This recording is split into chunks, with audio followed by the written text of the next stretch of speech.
Si Catherine Lim ay pinanganak sa Penang, Malaysia noong 1942, pangulo sa 14 na magkakapatid.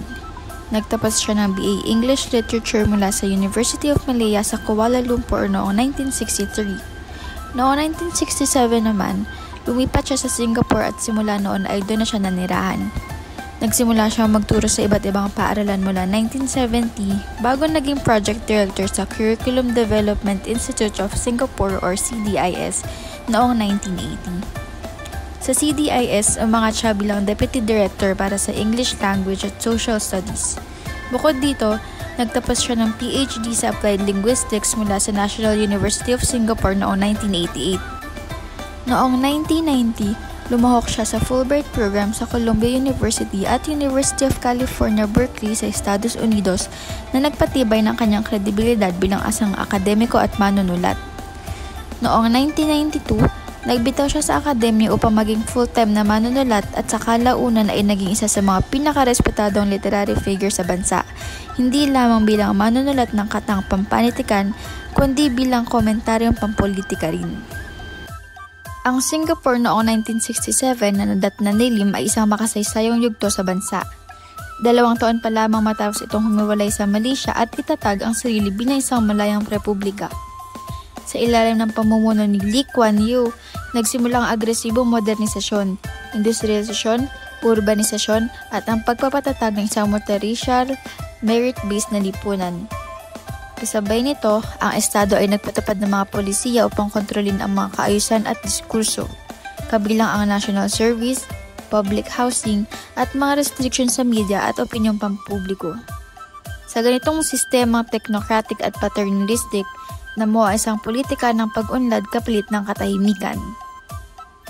Sa likod ng mga kislap ng Singapore bilang isang global city, ang kanyang kaayusan, kayamanan at kaunlaran, naroon ang sistemang kinikilala ng marami bilang paternalistic at kontrolado. Ang tinatawag nating politika ng pag-unlad kapalit ng katahimikan ay isang hindi tahasang kontrata sa pagitan ng estado at ng mamamayan. Tingnan natin ang 4 na pangunahing trade-offs na naranasan ng mga Singaporean kapalit ng isang maunlad na bansa. Mula pa noong 1959, iisang partido lamang, ang People's Action Party, ang namuno sa Singapore. Bagamat may halalan, hirap makalusot ang mga oposisyon dahil sa structural limitations, libel cases, at kawalan ng media access. Ang ganitong sistema ay nagbubunga ng katahimikan, hindi dahil walang problema, kundi dahil wala ring ligtas na puwang upang ito'y talakayin. May mga batas tulad ng Newspaper and Printing Presses Act at Internal Security Act na nagpapahintulot ng censorship at pagkulong kahit walang trial. Ang mainstream media ay hawak o malapit sa estado. Ang protesta, bagaman pinapayagan sa Speaker's Corner, ay kailangan parehistro at limitado ang saklaw. Sa ganitong kalagayan, ang mga mamamayan ay sanay na tumahimik kaysa magsalita. Madalas ring gamitin ng pamahalaan ang ideolohiyang tinatawag na Asian values upang bigyang katuwiran ang paghihigpit sa kalayaan. Ayon dito, ang kaayusan at disiplina ay mas mahalaga kaysa sa individual na karapatan. Dahil dito, ang mga mamamayan ay hinuhubog na sumusunod at hindi tumututol, magtiwala at hindi nagtatanong.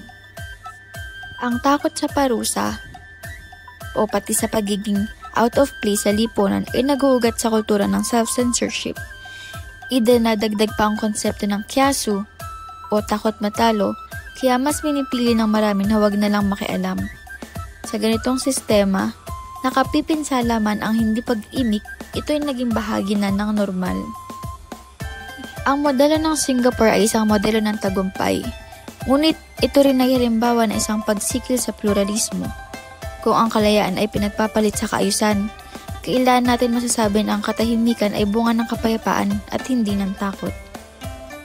Noong 1994, sumiklab ang tinaguriang Catherine Lim Affair sa pamamagitan ng sanaysay na The Pop and the People, A Great Affective Divide. Tinuligsa ni Lim ang emosyonal at moral na distansya sa pagitan ng pamahalaan at ng mga mamamayan. Bagamat hindi tahasang kontra sa mga polisiya ng estado, ang sanaysay ay naglatag ng mas malalim na tanong na maaari bang maging makatawa ang isang estadong teknokratiko? Matindi ang naging tugon ni noong Prime Minister Goh Chok Tong. Ayon sa kanya, ang sino mang nais magsalita hinggil sa politika ay dapat pumasok sa larangan nito, hindi sa labas. Ang insidenteng ito ay naging halimbawa ng out-of-bound markers o OB markers, ang hindi hayag ngunit mahigpit na hangganan sa malayang pagpapahayag sa Singapore. Pagkaraon ng ilang taon ng patuloy na komentaryo, noong 2015 ay inihayag ni Lim ang pag-urong sa larangan ng pampulitikang pagsusulat. Aniya, tapos na ang kanyang panahon bilang komentarista. Nararapat lamang na ang mga bagong henerasyon ng mamamayan ang humawak ng mikropono. Dagdag pa niya, bilang respeto sa lumaong Lee Kuan Yew, hindi niya ipagpapatuloy ang paglalantad ng mga kritikang hindi na masasalag ng pinagtutungkulan. Ang mga akda ni Lim ay hindi lamang refleksyon ng personal na karanasan, kundi kritikal na pagninilay sa lipunan ng kinabibilangan niya. Sa kanyang mga kwento, masasalamin ang tensyon sa pagitan ng tradisyonal na patriarkal na mga halaga at ng mga modernong kapitalistang ethos ng bagong Singapore. Ang mga babaeng tauhan sa kanyang akda ay madalas nahuhuli sa bitag ng kultura at sistemang hindi nila ganap na makontrol. Isang komentaryo sa di pantay na ugnayan ng kapangyarihan, kasarian at uri. Si Lim ay kilala sa kanyang maikling kwento at nobela na bumabaling sa mga isyong panlipunan. Isa na rito ang Little Ironies, Stories of Singapore noong 1978. Ito ay isang landmark collection na naglalarawan ng moral contradiction sa gitna ng kaunlarang ekonomiko. Isa rin dito ay ang The Bond Maid noong 1997 na isang kasaysayang nobela ukol sa babaeng alila sa isang pamilyang Sino sa colonial Singapore.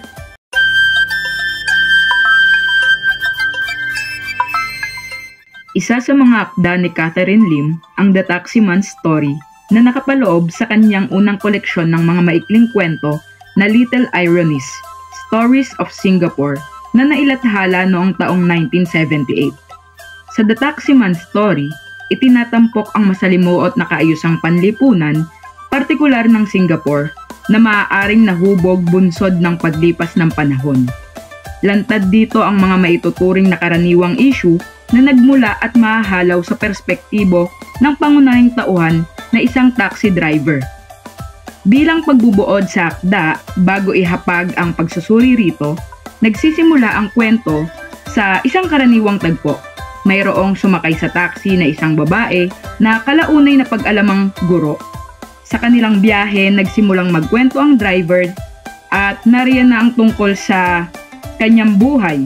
Kabilang narito ang maagang buhay niya, ang pagdaan sa pagiging kabataan, sa kung paano namuhay ang mga kabataan sa kasalukuyan o yung ibang henerasyon, sa ugnayang pampamilya at sa mga hamong hinaharap ng syudad. Makikita mula rito kung paano nagiging mapaglaro ang tadhana at kung paano sinapit ang kabuktutan ng kapalaran. Kaugnay sa paggalugad sa mundong binabalot ng kabalintunaan, narito ang mga pangunahing tema o paksa ng akdang The Taximan's Story. Una, ang modernidad, urbanisasyon at ang alienasyon. May tila pagmumukhang estranghero sa sariling buhay ang taximan na nagmumula sa mga pagkagulantang dulot ng mga pagbabago sa lipunan, lalo na sa syudad na may tuturing sentro ng urbanisasyon. Sa pagpasok marahil sa modernong panahon, nagdudulot ito ng kahirapang umugnay sa paligid. Magkagayunman, bakas pa rin ang pagtatangkang umangkop dito ng taximan upang patuloy na mamuhay at matustusan ang mga pangangailangan sa buhay. Pangalawa, ang tunggalian ng uri. Mababa ka sa kwento ang pamumuhay ng mga nasa iba't ibang antas ng lipunan. Bagaman may tuturing na mula sa mababang uri ang taximan, pumupuna pa rin ito sa gawain ng mga tila nasa bahagi ng matataas na uri o may mga tinatamasang pribilehiyo o kung hindi man ay yaong mga nagsusumikap na mapabilang dito. Ngunit sa kabila ng kanyang pamumuna, pinasisilip din sa akda kung paano siya nakikinabang sa sistemang umiiral. Bahagi itong may tuturing ng alinlangan at pagkalugmok ng mga nasa laylayan sa harap ng sistemang pinapaboran ang may kayang uri. Sunod dito ang mga issue o suliraning panlipunan. Tinatampok sa kwento ang mga problemang panlipunan tulad ng prostitusyon, pagkasira ng moralidad, at miski ang pagbabalat kayo. Binibigyan din nito ang modernong lipunan na may mga isyong tampok ang bitak na ugnayang pampamilya at panlipunang ekstruktura bunsod marahil ng higit na laya sa pagkilos ng mga kabataan. Maiging bigyang diin sa bahaging ito ang pagtatangkang pag-ugnay-ugnayin ang suliranin tulad ng kahirapan, gayon din ang sa edukasyon at sa kaasalan ng mga kabataan. Siya naman itong naikakawing sa mas matimbang na usapin sa akda, ang tungkol sa prostitusyon. Umaalpas ito sa payak na paghahapag at tinutungo ang mas malalim na pagsusuri kung bakit ito umiiral alinsabay sa kung anumang estado marahil ng isang tao. Gayunman, nagiging tampukan ito kung paanong ang katawan ay hindi lamang nagiging kalakal, kundi tampukan din ng pagkawala sa konserbatismo at pagsuong sa pagiging o bilang liberated. Panghuli ang kaugnay sa realidad ng buhay. Bagaman may kalayaang taglay, maaaring kakitaan din ito ng kabalintunaan kaugnay sa pagiging hindi ganap na positibo. Ito ay isang kalayaang puno marahil ng kabayaran at moral na pagkaligaw. Sa ganitong konteksto, may katambal na hamon ng pagiging liberated, kung saan hindi ito palagi ang tanda, siguro marahil ng empowerment. Palatandaan ito ng pagkawala at paghahagilap ng direksyon sa gitna ng magulong realidad at dulot ng magkakaibang henerasyon na pamumuhay ng isang tao. Narito ang siping maaaring magsilbing salalayan sa ilan sa mga temang binanggit, gayon din sa pinakaubod ng kwento. A long time ago, Singapore not like this, so crowded, so busy. Last time, more peaceful, not so much taximen or so much cars and buses. Kung pagtutuunan ito, lalo na sa pagkakagamit ng wika, makikita ang hamon sa paggamit ng Ingles na konsiderasyon sa kung paano bibigyang pagkakakilanlan ang taximan. Dumako naman tayo sa paglalapat ng akda sa konteksto ng Pilipinas. Una na riyan ang taxi bilang moda ng transportasyon. Sa mga lungsod tulad ng Maynila, ang taxi ay hindi lamang isang uri ng transportasyon, kundi isang espasyo ng interaksyon sa pagitan ng magkakaibang uri ng tao. Ang mga pananalita, kilos o gawin ng mga taxi driver ay nagiging tagapagpahayag ng kanilang karanasan na sumasalamin sa mga isyong panlipunan ng bansa. Sunod dito ang realidad sa lungsod at ang pagiging urban. Ang urbanisasyon sa Pilipinas ay nagbubunga ng magkakasalungat na kalakaran. Nariyan ang pag-unlad ng ekonomiya, ngunit kasabay nito ang paglala ng kahirapan, marginalisasyon at miski ang suliraning moral.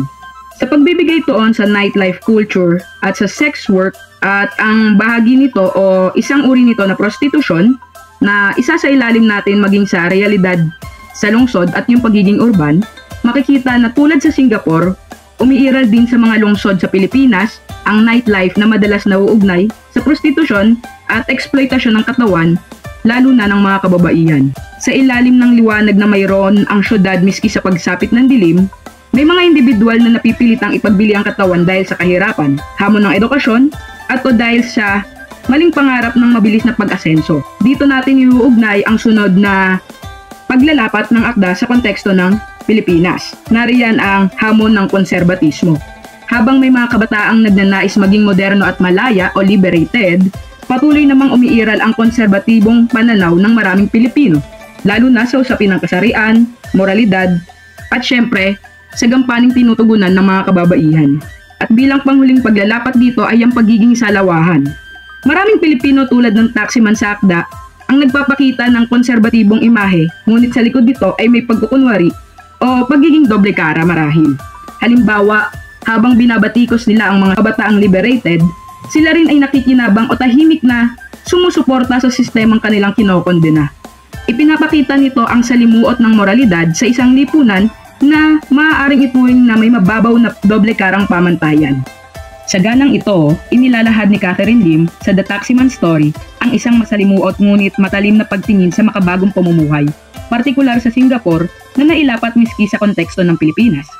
Dito pumapasok kung paano hinaharap ng mga tao ang mga hamon ng lipunan, pagkakaiba-iba ng uri at mabilis na paglipas ng panahon na nagbubunsod sa pagkakabilang ng mga tao sa iba't ibang henerasyon. Bilang pangwakas, sa kabila ng pagsisikap ng taximan na makipag-ugnayan sa kanyang pasahero, nagtapos ang kanilang pagtatagpo nang may mga pabaong tanong para sa mambabasa kaugnay sa kung anong koneksyon ang nabuo nito. Hamon sa pagbasa nito ang katahimikan at tila kakarampot na dialog ng gurong pasahero.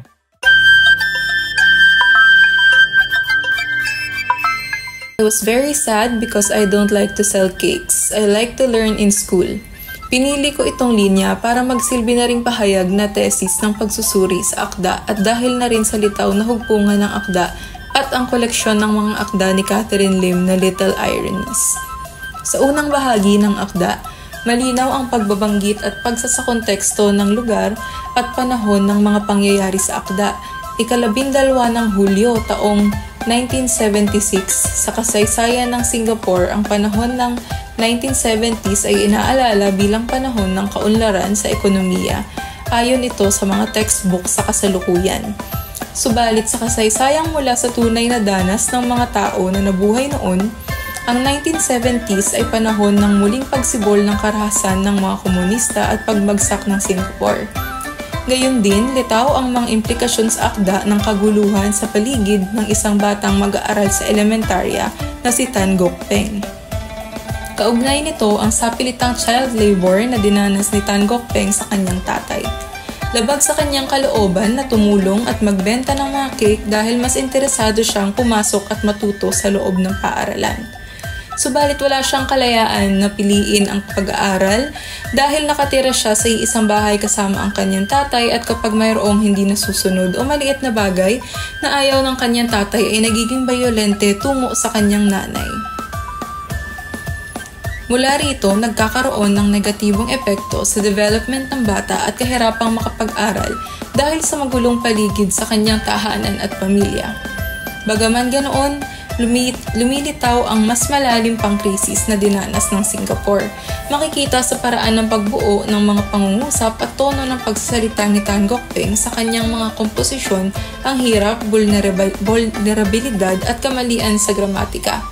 Subalit maayos na naipararating at nailalahad niya ang kanyang danas at mga damdamin, kaya't lumilitaw na hindi lang sa punto de vista ni Tan Gok Peng mayroong pagkukulang. Lumilitaw na pati ang karakter ng guro ay mayroong kakulangan sa kakayahang magbasa ng kritikal. Tungo sa mga ironic na pangyayari sa loob ng akda, una ang komposisyon ni Tan Gok Peng na pinamagatang My Happiest Day. Subalit, nilalaman nito ang kanyang kwento at karanasan. Sinasalaysay niya kung bakit siya kinakailangang magtrabaho kahit na gusto niyang pumasok sa paaralan at matuto. Sinasaad niya na may sakit ang kanyang nanay at papanganak lang din sa kanyang bagong kapatid. Dagdag pa, literal niyang sinabi rito na malungkot siya at ayaw niyang magbenta ng mga cake. Hangad niyang makapag-aral dahil kapag nakapagtapos siya, maaari siyang makakuha ng trabaho na mas mataas ang kita. Ang pagtatangka ni Tan Gok Peng sa pag-aakda ay indikasyong hindi niya kinikilala bilang tatay ang tatay na inilalarawan sa akda. Dahil sa kwento na kanyang isinulat at pinamagatang The Stranger, tinutukoy at inilalarawan niya ang kanyang tatay at ang pang-aabuso niya sa kanila ng kanyang nanay sa tuwing may mali silang magagawa at walang konsiderasyon ang kanyang tatay kahit na mayroon ng sakit ang kanyang nanay. Litaw naman sa akda ang krisis sa edukasyon noong 1970 sa Singapore dahil sa kahirapan ng mag-aaral na makabuo ng maayos na mga pangungusap at komposisyon kung sisipatin ang gramatika at kabuoang istruktura. Bagaman ganoon, maayos na makapaglalahad ng mensahe at danas ang panulat ng batang mag-aaral. Subalit lagpas dito, litaw rin ang krisis sa edukasyon kung titingnan ang karakter ng guro. Masyadong sarado ang kanyang pananaw at nakatutok lamang sa gramatika at istruktura, kaya tila wala siyang kapasidad na umunawa ng teksto sa mas malalim at malapit na pagbasa. Hindi nalalayo ang usapin ang pamagat mismo ng akda na The Teacher ay ironic sa kanyang sarili. Dahil upang tawaging guro ang isang tao, dapat nataglay niya sa kanyang sarili ang mga kakayahan at kapasidad na hinahanap niya sa kanyang mga mag-aaral.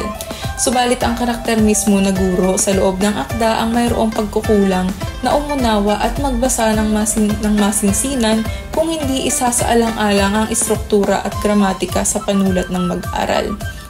Upang maiugnay ang danas ng mga mamamayan sa Singapore at Pilipinas sa pamamagitan ng akdang The Teacher, una, mayroong parehong karanasan ng kadiliman at karahasan sa kasaysayan ang mga Singaporean at mga Pilipino. Ikalawa, litaw na talamak sa lipunan ng Singaporeans at mga Pilipino ang child labor na suportado ng mga magulang. Dulot ito ng kahirapan at pangangailangang pampamilya at pinipili ng mga magulang na magtrabaho ang mga anak kahit na bata pa rin sila at dapat na nag-aaral sa mga paaralan at pinipili na kumayod upang masustentuhan ang mga pangangailangan ng pamilya. Ikatlo, ang karanasan ng domestic abuse na hindi na rin bago sa liputang Pilipino. Marami ng mga pamilya ang nakaranas ng pang-aabuso ng ama o ina ng pamilya dulot ng kahirapan at mga frustration na kadalasang isinisisi sa mga anak.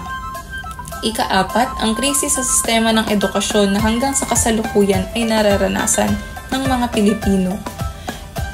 Talamak na talamak ito lalo na sa antas ng elementarya at high school sa mga pampublikong paaralan at patuloy na kinokontrol ng administrasyon ang mga paaralan na bubuo sa pundasyon ng kaalaman ng kabataang Pilipino dahil sa layuning mawala ang kakayahang maging kritikal. At panglima, ang kawalan ng pag-unawa ng mga magulang o guro sa danas ng mga bata. Kaugnay rin nito ang kawalan ng pag-unawa sa maaaring iniindang mental na karamdaman na talamak din sa lipunang Pilipino dahil malaking bahagi ng mga mamamayan sa Pilipinas ang hindi naniniwala sa mga mental na karamdaman.